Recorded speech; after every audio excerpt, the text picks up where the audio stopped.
Hello everyone, now we will discuss trends in world trade. World trade में trends क्या है? Number one तो है इंक्रीज़ हुआ है वर्ल्ड के एक्सपोर्ट्स में।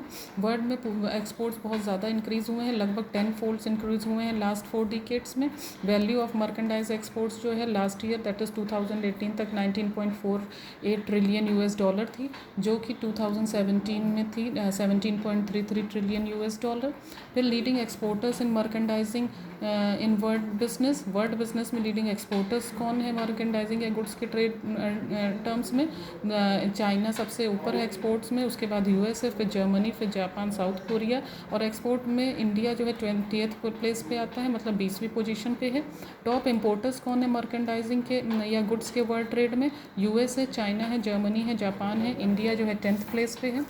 फिर आपका नेक्स्ट ट्रेंड जो है that is world trade in services में ट्रेडिंग बहुत ज़्यादा वर्ल्ड में बढ़ गई है, जो कि मेजर जो हमारा इंटरनेशनल ट्रेड होता है उसका जो उसमें गुड्स से ज़्यादा सर्विसेज की ट्रेडिंग होने लगी है।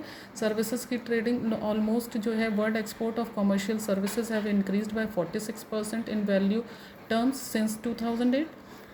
It has grown by an average annual rate of 3.9%. Leading commercial services trader US है आपका। Global trade and professional management consulting services increased at an average annual rate of 6.5% from 2008 to 2018. Then आपका है next point recent trends in world trade में आता है leading exporters and importers in services. अच्छा, WTO ने आपका services से regarding एक एग्रीमेंट भी बनाया है that is known as world trade in that is known as GATS, general agreement on trade in services. तो उसको फॉलो करना होता है, इंटरनेशनल ट्रेडिंग करते हैं जब हम सर्विसेज की। फिर फिफ्थ पॉइंट है leading exporters and importers in services. तो लीडिंग एक्सपोर्टर्स हैं US, UK, Germany, France, China, Netherlands. Then composition of world business. तो वर्ल्ड बिजनेस का मेजर पोर्शन पहले कौन कॉन्स्टिट्यूट करता था? पहले वर्ल्ड बिजनेस जो होता था उसमें जनरली फूड का, एग्रीकल्चर का, रॉ मटेरियल्स का, ओर्स का, मेटल्स का, फ्यूल्स का, मैन्युफैक्चर्ड गुड्स का ट्रेडिंग होती थी। बट अब जो है शिफ्ट हो गया इंजीनियरिंग गुड्स की तरफ और कैपिटल गुड्स की तरफ, technology, computer software services, chemicals along with other goods.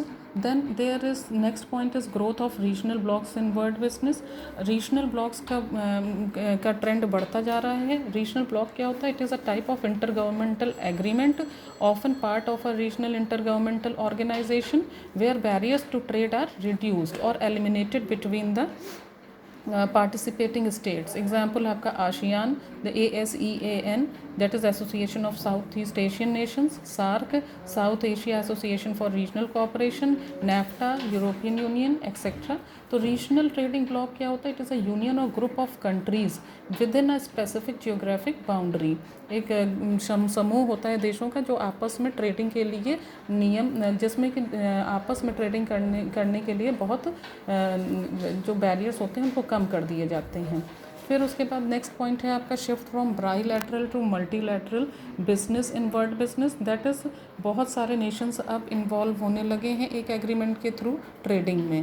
पहले जनरली 2 देशों के बीच में होता था, अब कई देश उसमें इन्वॉल्व होने लगे हैं। फिर नेक्स्ट एक आपका पॉइंट रह जाता है जो इसमें मैं मेंशन करना भूल गई हूँ, that is changing pattern of terms of business in world business. तो टर्म्स ऑफ बिजनेस क्या होते हैं? टर्म्स ऑफ बिजनेस होते हैं the rate at which a country exchanges goods against those of others is known as terms of business. तो terms of business depends on the prices of commodities entering into foreign business.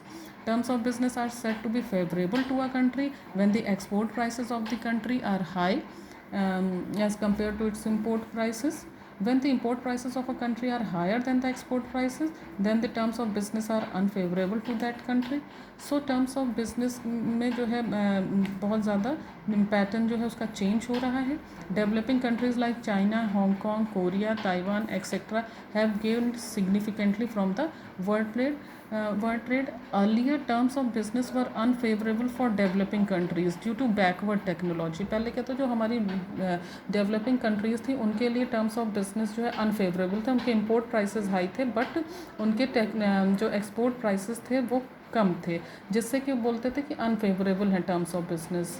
और क्योंकि हम जो developing countries थी उनके पास technology backward थी, population बहुत ज़्यादा थी, लैक ऑफ अडेप्टेबिलिटी थी, But now due to industrial growth and technological advancement, the situation of developing countries is changing. अब वहाँ पे भी situation change हो रही है, तो change आ रहा है terms of business में in developing countries also, and they are also gaining from the world business. So these are the trends in the world trade.